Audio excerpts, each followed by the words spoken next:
Já vamos trazer os destaques desse julgamento, né, dessa diferenciação entre traficante e usuário que está sendo discutida ali no Supremo Tribunal Federal. Quem vai trazer os detalhes para a gente agora é a Janaína Camelo, que vai chegar ao vivo aqui para contar, então, de que maneira que essa discussão aconteceu e quais foram os acordos fechados pelos ministros. Janaína, conte tudo. Bem-vinda. Pois é, Evandro, olha só, o ministro da Justiça, né, o ministro Ricardo Lewandowski, ele comentou esse assunto no evento hoje mais cedo. Ele disse que ao descriminalizar aí o porte de maconha para consumo pessoal, o STF constatou aí que há sim uma injustiça na diferenciação entre usuário de drogas e traficante de drogas, né? O ministro, ele deu essa declaração no evento no Ministério da Justiça, onde ele anunciou aí algumas iniciativas do governo federal no âmbito da Semana Nacional de Política de Drogas. E aí, então, o ministro elogiou essa decisão da maioria do plenário e disse que a criminalização de drogas aí para consumo próprio era um problema que o STF precisava solucionar. E com esse resultado, isso vai acabar aliviando aí os presídios, né, o sistema prisional aqui no Brasil. A gente separou um trechinho, Evandro, dessa sonora do ministro de mais cedo. Vamos ouvir. Essa distinção que o Supremo Tribunal Federal está fazendo entre o usuário e o traficante poderá contribuir para que aqueles que são meros usuários não sejam presos e tenham um tratamento distinto, diferenciado. Isto, com certeza, servirá para aliviar a superlotação das prisões brasileiras. E aí, Evandro, ele acrescentou mais uma questão aí, disse o seguinte, abre aspas, quando se trata de alguém de cor negra, da periferia, preso em flagrante, ele é considerado traficante. E quando se trata de cor branca, que mora num bairro nobre, é considerado usuário. O Supremo, exercendo seu papel constitucional, fez a distinção. Fecha aspas. Porque os argumentos que muitos dos ministros têm trazido aqui para esse julgamento, principalmente no momento dessa diferenciação ali do usuário de traficante, né, de maconha, no caso, fazendo a distinção aí da gramatura, eles fazem realmente essa relação aí de que há uma injustiça social em relação a essa questão e muitos deles trouxeram evidências, trouxeram estudos, pesquisas, dados mostrando aí, evidenciando esse cenário. Evandro, é com você. Muito obrigado pelas informações, Janaína Camelo, trazendo então as repercussões a partir da decisão dos ministros do Supremo Tribunal Federal, que chegam a um acordo sobre 40 gramas e 6 plantas fêmeas por pessoa. Já eu vou trazer também os detalhes e de que maneira que essa opinião foi mudando a partir do diálogo e do acordo que eles foram costurando ali dentro do STF. Mas, Fábio Piperno, quero saber se você concorda com o ministro Ricardo Lewandowski de que essa decisão do Supremo Tribunal Federal pode reduzir a superlotação nas cadeias e penitenciárias aqui do país. Evandro, é uma pena que o ministro Lewandowski não tenha complementado com números essa afirmação dele, que é rigorosamente correta.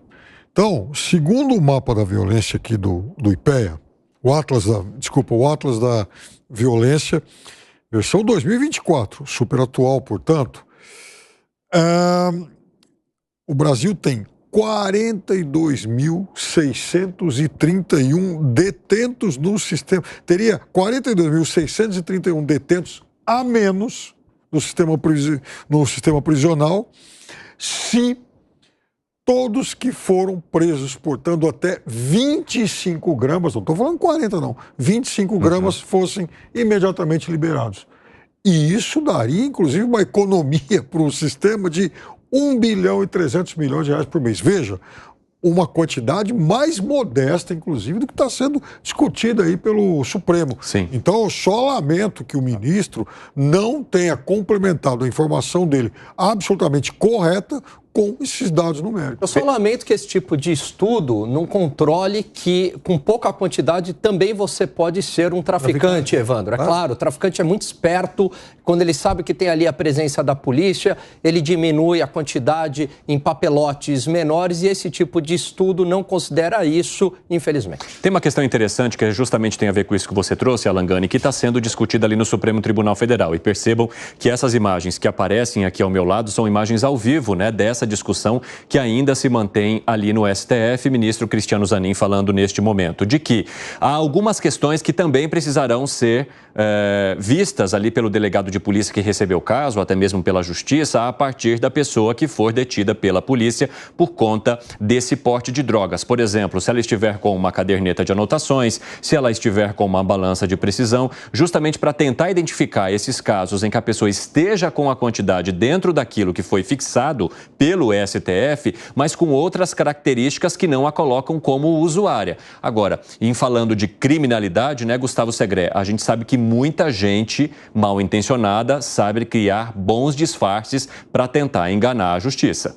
Mas é maravilhoso o que o ministro Lewandowski falou. Sabe que Gustavo Petro, presidente da Colômbia, teve uma ideia muito parecida. Ele falou que se crimes de hoje deixariam de ser crimes, teria menos criminosos nas prisões. É uma ilusão fantástica, mas é lógico. Se o que hoje é delinquência deixa de ser delinquência, teremos menos delinquentes. Agora, eu espero que não pegue essa manha de tentar diminuir a despesa do gasto público, tirando gente da prisão, porque vai ter uma poupança de 1,3 bilhões de reais. Eu tenho certeza que grande parte das pessoas que estão aí não estão por ser usuários.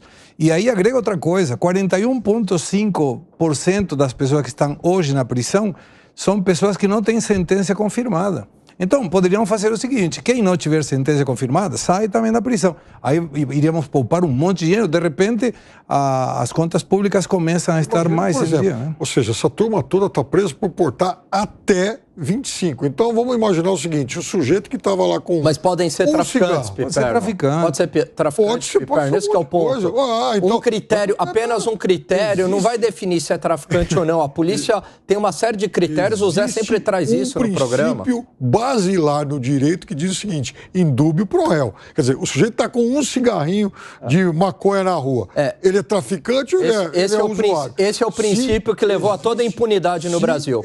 Mas é chamar de idiota o policial, isso né? Isso não é um... aí nós vamos voltar àquela questão de cor. Mas o fato é o seguinte, se o cidadão está com um cigarro de maconha e é preso pela suspeita, e o princípio basilar que eu citei, ele não é brasileiro, ele é universal. Mas, ô Piperno, veja, aqui no Brasil, o policial ele não leva em conta só a quantidade, ele leva em conta o local, se há uma boca de fumo ali, se já é ponto de droga, se tem rádio, como é que é a comunicação, se tem antecedente. E a partir daí também há uma avaliação do delegado, do advogado, do próprio juiz. Não é simplesmente que o policial determinou e a pessoa está presa, não é assim. Então fica parecendo que todo consumidor está na cadeia. Aliás, eu acho que é uma minoria. Na verdade, quem está hoje, para você ir para a cadeia no Brasil, você tem que cometer crimes bárbaros mesmo.